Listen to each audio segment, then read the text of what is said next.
Deus continue abençoando a sua vida por assistir os nossos vídeos. Esse é o canal Fluindo o Reino. Se inscreva, comente, ative o sino de notificações. Dá uma olhada nos comentários, pois lá tem novidades. Não seria Deus injusto por fazer isso? Por que Ele escolheu alguns e não todos? Por que estes e não aqueles? Por que Ele escolheu salvar alguns judeus da condenação eterna e deixar outros entregues ao castigo de seus próprios pecados, se todos eram descendentes de Abraão? A resposta de Deus, a resposta de Paulo, está aqui do verso 14 ao verso 18, que nós acabamos de ler, e vai em duas direções. Primeiro, Deus não é injusto porque Ele tem misericórdia de quem Ele quer ter misericórdia. Ele é Deus. E segundo, Ele não é injusto porque Ele endurece quem Ele quer, porque Ele é Deus. Vamos ver então essa resposta de Paulo, que vai nessas duas vias. Primeiro, a resposta inicial no verso 14, quando Paulo antecipa essa questão e afirma: Deus não é injusto em amar Jacó e aborrecer Esaú. Verso 14: que diremos, pois, à luz do que ele acabou de falar? O que é que ele acabou de falar? Ele tinha dito no verso 11, olha: não eram gêmeos nascidos, está falando de Jacó e Esaú, não eram gêmeos nascidos, nem tinham praticado o bem e o mal, para que o propósito de Deus quanto à eleição prevalecesse, não por obras, mas por aquele que chama. Já foi dito a ela, a Raquel, a mãe dos gêmeos: o mais velho será servo do mais moço, como está escrito: amei Jacó, porém me aborreci de Esaú. E na hora o coração humano diz: mas isso é injusto. É injusto, Deus não pode fazer isso, escolher um e deixar o outro. Deus não pode amar a um e aborrecer o outro, quando não tinha feito nada ainda, estava no ventre da mãe, não tinham praticado nem o bem nem o mal. Essa é a primeira reação do ser humano diante de toda a declaração da soberania de Deus. É a reação do nosso coração caído, é a reação da nossa limitação, é a reação da nossa pecaminosidade.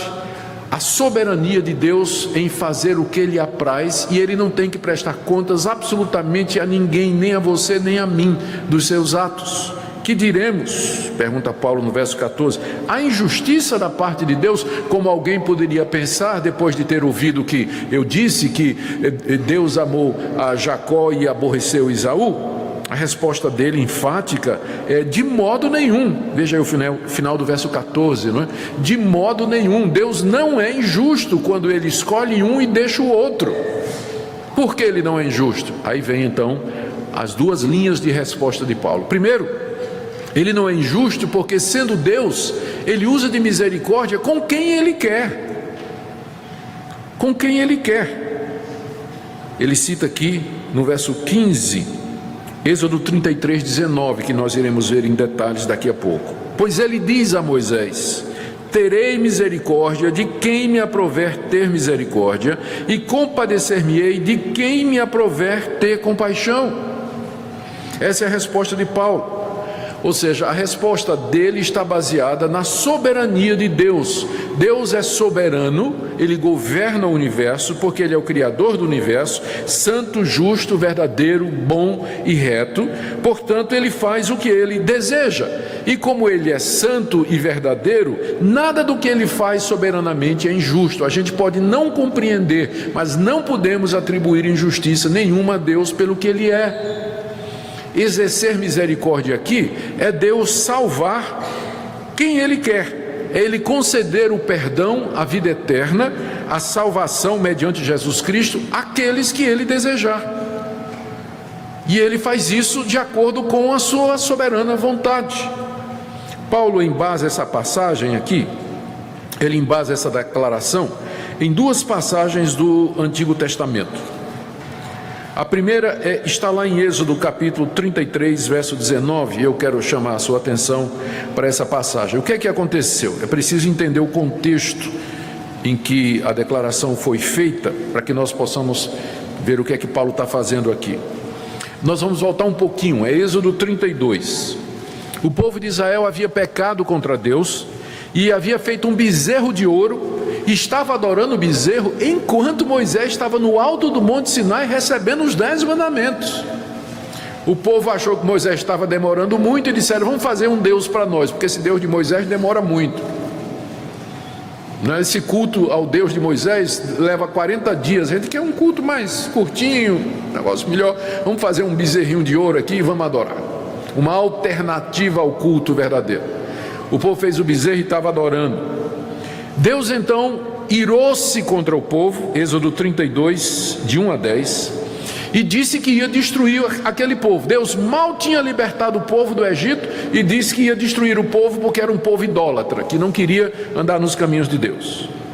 Moisés então intercede pelo povo, Êxodo 32, de 11 a 24, e manda matar os idólatras, aqueles que adoraram o bezerro de ouro, e pede a Deus que Deus não os abandone, que Deus continue com eles até a terra prometida. Você pode ver depois Gênesis 32, de 25 a 35, é o pedido de Moisés. Deus responde dizendo que não vai com o povo, mas vai mandar um anjo para guiar o povo, Êxodo 33, de 1 a 11. Mas Moisés insiste: anjo não, nós queremos que o Senhor mesmo vá na nossa frente, Êxodo 33, de 12 a 16. Finalmente então, Deus, depois de Moisés muito insistir e pedir misericórdia para o povo, Deus concorda e Deus responde da seguinte maneira. Deixe-me ler o trecho, Êxodo 33, 17 em diante. Disse o Senhor a Moisés: eu farei isso que disseste, porque tu achaste graça aos meus olhos, e eu te conheço pelo teu nome. Aí Moisés vai mais um pouquinho além e diz assim: rogo-te que me mostres a tua glória. Eu quero ver a tua face, quero ver a tua presença, Deus, já que o Senhor aceitou a minha oração. Resposta de Deus no verso 19: farei passar toda a minha bondade diante de ti, e te proclamarei o nome do Senhor. Terei misericórdia de quem eu tiver misericórdia, e me compadecerei de quem eu me compadecer. O que é que Deus está dizendo a Moisés aqui? Moisés, eu vou atender os teus 2 pedidos. Primeiro, eu vou com o povo, mas eu vou fazer isso não é porque o povo merece. Eu vou fazer isso porque eu quero ter misericórdia desse povo, porque eu terei misericórdia de quem eu quiser ter misericórdia. E eu também vou te mostrar a minha glória, mas eu faço isso não é porque você merece, mas é porque eu mostro misericórdia a quem eu quero mostrar misericórdia, e eu tenho compaixão de quem eu quero ter compaixão. Eu vou atender o teu pedido, mas fica muito claro que não é por merecimento seu, mas é porque eu quero atender. Eu mostro misericórdia e compaixão a quem eu quero. Esse é o episódio aqui no livro de Gênesis que Paulo agora cita. Vamos lá para Romanos, que Paulo cita em Romanos 9, para responder a pergunta: há injustiça da parte de Deus quando ele escolheu Jacó e aborreceu Esaú? Quando ele escolhe um e deixa o outro? Resposta de Paulo: de maneira nenhuma, porque já lá no Antigo Testamento, na história bíblica toda, nós sabemos que Deus usa de misericórdia com quem ele quer, e ele tem compaixão de quem lhe aprouver. E a conclusão de Paulo está aí no verso 16: assim, não depende de quem quer ou de quem corre, mas de usar Deus a sua misericórdia. Não depende de quem quer ou de quem corre, ou seja, o propósito de Deus na eleição, o seu propósito salvador que ele menciona no verso 11, ele não depende do querer e do agir humano, mas de Deus usar de misericórdia com a raça humana. Na verdade, para que nós sejamos salvos, nós precisamos querer e precisamos correr. Só que isso não vem de nós. Nós não conseguimos querer e não conseguimos correr. A misericórdia de Deus consiste exatamente nisso, que ele habilita pecadores de entre a raça humana a querer e a correr para poderem ser salvos. Tudo depende de Deus usar a sua misericórdia. Não depende do desejo ou do esforço humano, não depende do que as pessoas querem ou fazem, porque elas nunca vão querer ou fazer o suficiente. Portanto, depende de Deus usar a sua misericórdia. Se ele não usar a sua misericórdia, nunca você vai querer o suficiente e você nunca vai correr o suficiente. Portanto, não depende de nós, do nosso querer e do nosso correr atrás de Deus e da salvação, porque não existe Não queremos, não corremos na nossa própria natureza, como pecadores que somos, mas depende de Deus usar a sua misericórdia. A misericórdia de Deus aqui é exatamente em Ele nos chamar, Ele nos justificar e glorificar mediante Jesus Cristo, como Paulo já tinha dito em Romanos capítulo 8, do verso 28 em diante: todas as coisas cooperam para o bem daqueles que são chamados segundo o propósito de Deus, porque estes que de antemão conheceu, também os predestinou, também os chamou, também justificou e também glorificou. Paulo já tinha dito isso antes, e aqui ele está só repetindo com outras palavras, dizendo: não depende de quem quer e de quem corre, mas de Deus usar a sua misericórdia. Portanto, Deus não é injusto, porque Ele não tem a obrigação de mostrar misericórdia a ninguém. Deus não está obrigado a mostrar compaixão a nenhum ser humano, por conta da nossa condição de pecadores e rebeldes diante dele. Por isso, Ele mostra misericórdia a quem Ele soberanamente deseja. E quais são os critérios pelos quais Deus mostra misericórdia e compaixão a um e não a outro? Isso não nos é revelado. Isso faz parte dos desígnios secretos de Deus, que a Bíblia não nos permite adentrar. A segunda passagem que Paulo cita é uma passagem também do livro de Êxodo, e que vai servir de base para Paulo dizer que Deus não somente usa de misericórdia com quem Ele quer, mas Ele endurece a quem Ele quer endurecer. E a passagem é Êxodo capítulo 9, de 13 a 16, a famosa história de Faraó. Deixa eu fazer um resumo para vocês, para que a gente possa correr aqui. Deus já havia, é a história da saída de Israel do Egito. Deus já havia mandado 6 pragas contra o Egito. Faraó continuava endurecido e não deixava Israel sair.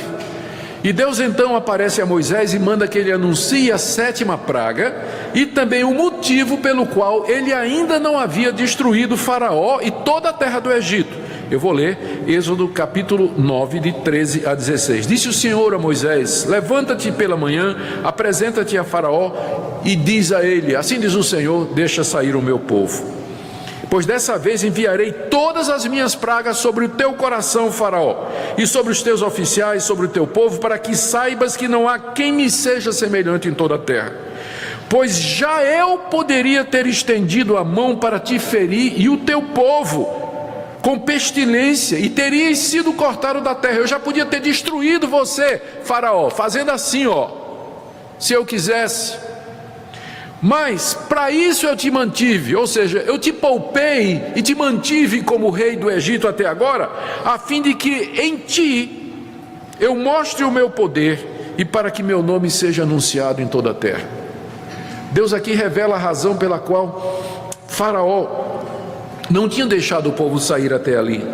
Deus não somente o havia levantado como rei do Egito, mas Deus o mantivera endurecido até aquele momento, porque a cada endurecimento do coração de Faraó, Deus mandava mais uma praga, e ficava claro o poder de Deus, a autoridade de Deus sobre não somente Faraó, mas sobre os deuses do Egito. O alvo de Deus era mostrar o seu poder mediante esses milagres que Ele estava mandando e ainda mandaria. Ele queria que essa história da libertação do seu povo do Egito, das garras desse rei poderoso e endurecido, fosse contado em toda a terra, anunciado entre as nações. Essa é a razão, e agora é isso que Paulo cita aqui em Romanos 9. Vamos voltar para Romanos 9.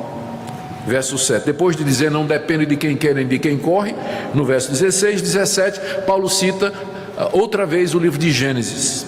Por isso a Escritura diz a Faraó: para isso mesmo te levantei, para mostrar em ti o meu poder e para que meu nome seja anunciado em toda a terra. Qual é a interpretação que Paulo dá dessa passagem?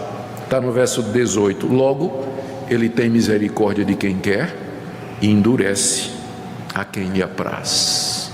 Note que aqui Paulo está falando de um indivíduo. Às vezes as pessoas leem o capítulo 9 e dizem assim: não, mas a eleição aqui é de nações. Está falando aqui de Ismael, está falando aqui de Isaac, está falando aqui de Jacó, está falando aqui de Esaú. Deles saíram povos, de Ismael saíram os povos árabes, De Esaú saíram os amonitas, saíram os moabitas, os edomitas, que foram inimigos de Israel a vida toda. De Isaac e de Jacó saiu a nação israelita. Então Deus está falando aqui de eleição nacional. Não, para provar que não, Paulo cita o exemplo de um indivíduo, o Faraó, que Deus endureceu para realizar o seu propósito e para cumprir a sua vontade. Verso 18: logo ele tem misericórdia de quem quer e também endurece a quem lhe apraz. Sim, Deus tem misericórdia de quem quer, diz o apóstolo Paulo. E mais, não somente isso, ele também endurece a quem ele quer. Como é que nós vamos interpretar essa passagem de que Deus endurece o coração do homem para que o homem não creia, para que o homem não se curve, para que o homem não obedeça a Deus? Talvez a melhor maneira de entender o que Paulo está dizendo aqui é nos lembrar o que ele já disse lá em Romanos 1. Lembra no começo da nossa exposição? Romanos capítulo 1, nós lemos como Deus se revelou aos homens através da natureza e da consciência. Em seguida os homens rejeitaram essa revelação de Deus e se voltaram contra ela e torceram a glória de Deus e adoraram as criaturas em vez do Criador. Deus então, atenção aqui, Deus os entregou 3 vezes lá em Romanos 1, Paulo diz isso. Deus os entregou aos desejos impuros de seus corações, às paixões infames dos seus corações. Deus os entregou a uma disposição mental reprovável para fazerem tudo o que não presta. Romanos 1, 24, 26, 28 e 32. Então, o que é que Deus faz? Deus entrega quem já está entregue. O castigo que Deus dá ao pecador é: seja feita a tua vontade. O castigo para o pecado é mais pecado ainda, porque vai acumulando a dívida diante de Deus, vai endurecendo cada vez mais, e no dia do juízo então, a conta está desse tamanho. E é quando Deus então vai exercer justiça e juízo. Deus entrega o pecador ao seu coração. A gente vê isso, voltando lá em Êxodo, a gente vê exatamente isso lá no livro de Êxodo, que narra a história de Faraó. Porque há várias passagens dizendo que foi Faraó quem primeiro endureceu o seu coração. Deixa eu ler aqui para vocês, Êxodo 7,13. Todavia o coração de Faraó se endureceu e não ouviu Moisés como Deus havia dito. Os magos do Egito fizeram o mesmo com suas ciências ocultas, de maneira que o coração de Faraó se endureceu e ele não ouviu o que Deus dizia. Os magos disseram a Faraó: isso é o dedo de Deus. Porém o coração de Faraó se endureceu e não os ouviu como o Senhor tinha dito. Tendo visto Faraó que cessaram as chuvas, as pedras e os trovões, tornou a pecar e endureceu o coração, ele e os seus oficiais, e assim de coração endurecido, Faraó não deixou sair os filhos de Israel. Então veja, são pelo menos, eu anotei aqui, 4 passagens, onde 6 vezes é dito que Faraó endureceu o seu coração. E ao lado dessas passagens tem outras que vão dizer: porém, o Senhor endureceu o coração de Faraó. Êxodo 9:12. Êxodo 10:20, o Senhor endureceu o coração de Faraó. Livro de Êxodo, capítulo 11, verso 10. Moisés e Arão fizeram todas essas maravilhas perante Faraó, mas o Senhor endureceu o coração de Faraó e não permitiu que saísse da sua terra os filhos de Israel. E Êxodo 14:8, porque o Senhor endureceu o coração de Faraó, rei do Egito, para que perseguisse os filhos de Israel. A conclusão que nós chegamos é essa. O que Paulo quer dizer com Deus endurece a quem lhe apraz? Ele quer dizer que todos os homens são endurecidos por natureza, como resultado do pecado de Adão e de seus próprios pecados, e da rejeição da revelação de Deus em suas próprias consciências. Nós já nascemos endurecidos contra Deus, revoltados contra Deus, hostis a Deus, sufocando a verdade de Deus revelada na consciência e na criação. Deus então tem misericórdia daqueles endurecidos a quem Ele resolveu salvar, dando a vida em Cristo Jesus, chamando pelo Espírito, amolecendo o coração, derretendo o coração, de forma que a pessoa possa se converter e crer em Jesus. Aos outros, Deus entrega aos seus próprios corações já endurecidos. Deus simplesmente não faz nada, já está endurecido. E quando Deus retira a sua graça, ou deixa de conceder a sua graça, o coração do homem se endurece ainda mais, mas já está endurecido. Deus não endurece ninguém que antes já não estava endurecido. Deus não endurece ninguém que antes já não estava endurecido. É o caso de Faraó. E quando Deus entrega às pessoas a dureza do seu próprio coração, eles endurecem ainda mais. E Deus manda os seus juízos, castigos, envia falsos profetas, falsas doutrinas e os entrega aos seus corações corrompidos. Eu quero que vocês abram aí comigo na segunda aos Tessalonicenses, onde nós temos outra passagem que nos ajuda. Verso 9, do capítulo 2, segundo aos Tessalonicenses 2:9. Ora, o aparecimento do iníquo, do anticristo, é segundo a eficácia de Satanás, com todo o poder e sinais e prodígios de mentira, com todo o engano de injustiça aos que perecem, porque não acolheram o amor da verdade para serem salvos. Não acolheram o amor da verdade para serem salvos. Ao verso 11, por isso, Deus lhe manda a operação do erro para que creiam na mentira. O próprio Deus manda a operação do erro para que essas pessoas creiam na mentira. Por quê? Porque elas rejeitaram a verdade. Deus endurece quem já estava endurecido. Deus manda a operação do erro para quem já rejeitou a verdade. E Deus entrega o pecador ao seu próprio coração, porque o pecador já rejeitou a Deus. Voltamos agora para Romanos 9. E agora a gente entende o que Paulo quer dizer no verso 18. Logo, Ele tem misericórdia de quem Ele quer, mas também endurece a quem lhe apraz. Ele endurece a quem apraz. O que é que nós podemos aprender disso tudo, queridos? Alguns pontos aqui para nós concluirmos.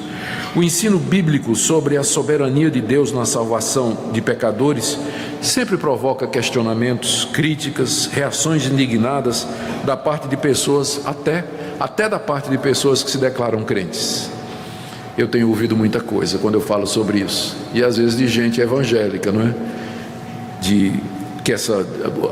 A mais branda é que diz que o calvinismo é do diabo. Essa é a mais facinho. Calvinismo é do diabo. Não é calvinismo, é paulinismo. Está óbvio, né? É paulinismo. Calvino nada mais é do que um discípulo de João Calvino. O coração humano se revolta contra isso, que já é parte da corrupção da nossa mente e do nosso coração.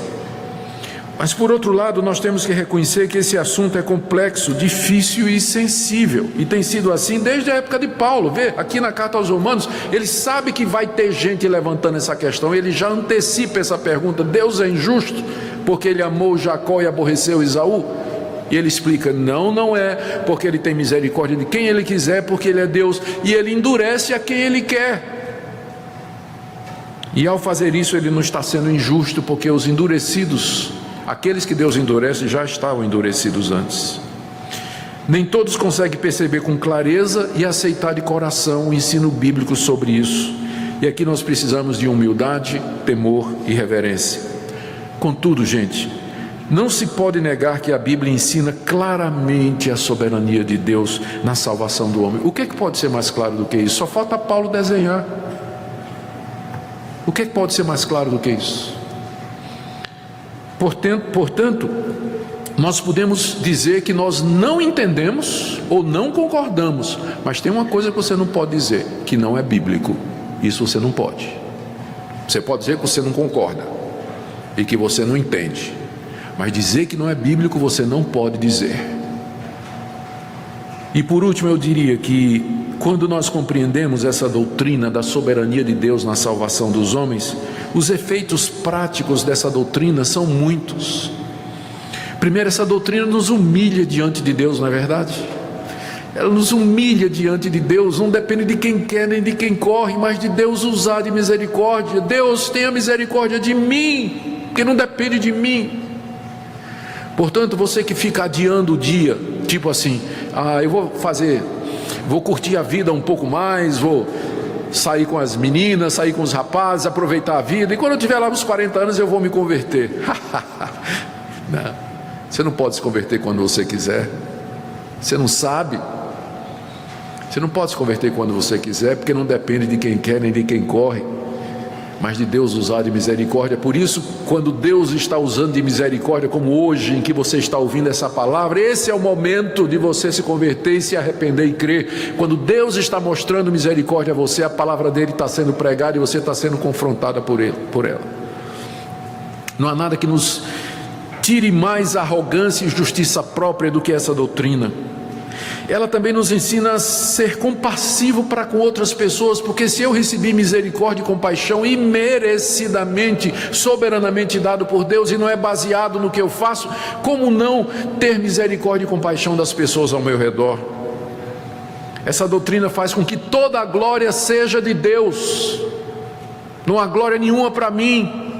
Eu fui amado, Deus teve compaixão de mim, usou de misericórdia para comigo sem que eu merecesse.